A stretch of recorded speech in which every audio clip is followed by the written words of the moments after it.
आजको यस विश्लेषणमा स्वागत छ। कुनै पनि ठूलो प्रोजेक्टमा हात हाल्नु वा पैसा खन्याउनु अघि त्यो साँच्चै लगानी गर्न लायक छ कि छैन भनेर कसरी पत्ता लगाइन्छ?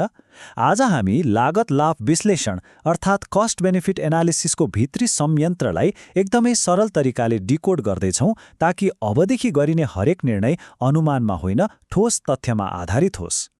आजको यस यात्रामा हामी यी प्रमुख बुदाहरूमा छलफल गर्दैछौँ। लागत लाभ विश्लेषणको अवधारणा, यसको साधारण सूत्र, वित्तीय र आर्थिक दृष्टिकोण बीचको फरक, एउटा रोचक खानी सहरको उदाहरण र अन्त्यमा सफलताका 5 चरणहरू। भाग 1, लागत लाभ विश्लेषणलाई बुझ्ने। यो के हो र किन महत्त्वपूर्ण छ? यो त्यस्तो मुख्य आधार हो जसले सार्वजनिक नीतिदेखि प्राइभेट सेक्टरको लगानीसम्मलाई सही दिशा देखाउँछ। सोच्नुस् त, जब कुनै टिमले एउटा नयाँ बिजनेस सुरु गर्ने विचार गर्छ वा सरकारले हाम्रो ट्याक्सको लाखौं डलर कुनै योजनामा छुट्याउँछ, त्यो कदम वास्तवमै जायज छ भनेर कसैले निर्णय गरिन्छ? हावाको भरमा अनुमान लगाउनु त एकदमै ठूलो जोखिम हो नि, होइन र? त्यही नै एउटा भरपर्दो विश्लेषणात्मक उपकरणको आवश्यकता पर्छ। र त्यो उपकरण हो लागत लाभ विश्लेषण। सुन्दा अलि प्राविधिक लागे पनि यसको मुख्य काम भनेको विकल्पहरूलाई अङ्कमा ढाल्नु हो। यसले कुल खर्च र त्यसबाट पाइने प्रतिफललाई आम्ने सामने राखेर तुलना गर्छ। जब कुन बाटो छान्ने भन्ने अन्योल हुन्छ नि, यसले अनुमान र भावनालाई पन्छाएर तथ्यमा आधारित निष्कर्ष निकाल्न मद्दत गर्छ। भाग 2, साधारण सूत्र, निर्णय पछाडिको गणित। प्रोजेक्ट म्यानेजरहरूले प्रयोग गर्ने यो सूत्र सुन्दा जति ठूलो लाग्छ, वास्तवमा त्यति नै सिम्पल र व्यावहारिक छ। यसको गणित एकदमै सिधा छ। कुल फाइदाबाट लागतहरू घटाउनुहोस् र खुद फाइदा निकाल्नुहोस्। यदि खुद फाइदा सकारात्मक अर्थात् पोजिटिभ आयो भने त्यो प्रोजेक्टको लागि स्पष्ट ग्रीन सिग्नल हो। तर यदि यो नकारात्मक आयो भने त्यो रेड सिग्नल हो, अर्थात् त्यहाँ समय र स्रोत खेर फाल्नुको कुनै तुक छैन। उदाहरणका लागि, नयाँ जागिरको लागि अर्कै सहर सर्न $5,000 खर्च लाग्छ, तर त्यो नयाँ जागिरले वर्षमा जम्मा $2,000 मात्र तलब बढाउँछ भने यहाँ खुद लाभ त -$3,000 भयो नि। यो भनेको सिधै त्यो निर्णय नलिउँ भन्ने एउटा प्रष्ट गणितीय इसारा हो। अर्को व्यावहारिक उदाहरण हेरौँ। जब अफिसमा काम छिटो गर्न नयाँ सफ्टवेयर ल्याउने कुरा हुन्छ, सुरुको ट्रेनिङ र लाइसेन्समा लाग्ने खर्चलाई एकातिर राख्नुपर्छ। अनि त्यो सफ्टवेयरले भविष्यमा टिमको कति समय र मेहनत बचाउँछ त्यसलाई अर्कोतिर राखेर जोख्नुपर्छ। यो दुवै कुराको हिसाब किताब नमिलुन्जेल त्यो सफ्टवेयर किन्ने निर्णय सही हो कि होइन भनेर भन्न सकिँदैन। भाग 3, वित्तीय विरुद्ध आर्थिक दृष्टिकोण। मूल्यमापन गर्ने 2 फरक तरिकाहरू। यी 2 तरिकाले एउटै प्रोजेक्टलाई बिल्कुलै फरक निष्कर्षमा पुर्याउन सक्छन्। वित्तीय र आर्थिक विश्लेषण सुन्दा उस्तै लागे पनि यिनीहरू आकाश जमिन फरक छन्। फाइनान्शियल एनालिसिसले एउटा कम्पनीको नाफा मात्र हेर्छ, कति पैसा आयो र कति गयो। तर इकोनोमिक एनालिसिस अलि फरकिलो हुन्छ। यसले समग्र समाजको कुरा गर्छ। जस्तै नयाँ राजमार्ग बन्दा गाडी त गुड्ला, तर त्यसले ल्याउने प्रदूषण वा स्वास्थ्य समस्याको हिसाब खोइ। यो दृष्टिकोणले त्यस्ता सामाजिक प्रभावहरूलाई पनि त तराजुमा राख्छ। र यहीँनिर आउँछ अपर्च्युनिटी कस्ट अर्थात् अवसर लागतको गजबको कन्सेप्ट।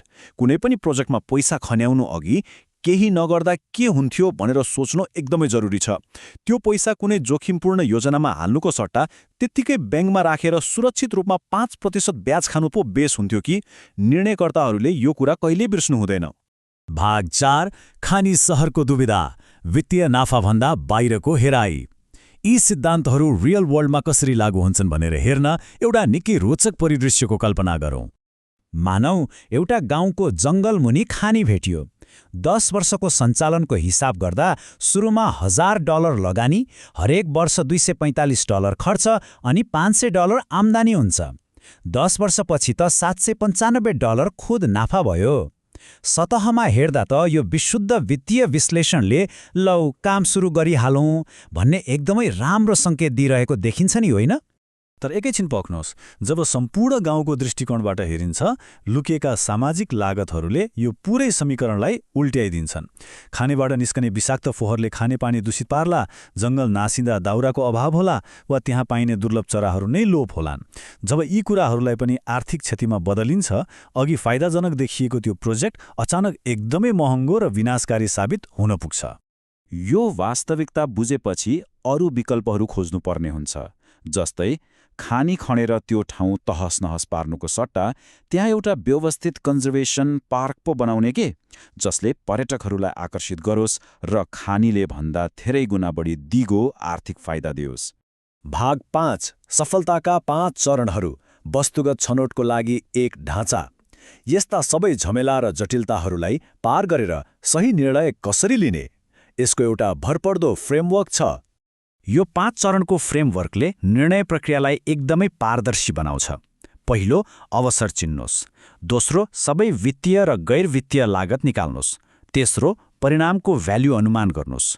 चौथो, लागत लाभ अनुपात तुलना गर्नुहोस्। र पाँचौं, अन्तिम निर्णय लिनुहोस्। यसले समग्रमा सबैभन्दा धेरै फाइदा दिने विकल्प रोज्न मद्दत गर्छ। यहाँनिर एउटा महत्त्वपूर्ण कुरा नबिर्सौँ, सबै कुरालाई पैसामा मात्र तौलन सकिँदैन। भविष्यको ग्राहक सन्तुष्टि वा कर्मचारीको मनोबल जस्ता कुराहरूलाई डलर वा रुपैयाँमा ठ्याक्कै मापन गर्न गाह्रो हुन्छ। यस्तो अवस्थामा राम्रो कि नराम्रो जस्ता गुणात्मक मूल्याङ्कन प्रयोग गर्नै पर्छ। तब मात्र विश्लेषण पूर्ण र सही हुन्छ। आखिरमा यो सबै मेहनत गर्नुको एउटै उद्देश्य छ, आफ्नो लगानीको अधिकतम प्रतिफल सुनिश्चित गर्नु।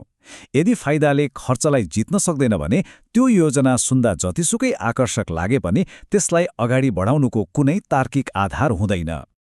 आजको यस विश्लेषणको अन्त्यमा पुग्दा एउटा गम्भीर प्रश्न विचार गर्न योग्य छ। अब संस्थाहरूले लिने अर्को ठूलो निर्णयमा कस्ता लुकेका लागतहरू हुन सक्छन्? के कुनै यस्तो अदृश्य कुरा छ जसले लागत लाभको तराजुलाई पुरै पल्टाइदिन सक्छ? सही विश्लेषण नै सफलताको सबैभन्दा बलियो जग हो। विचार गर्दै गर्नुहोला।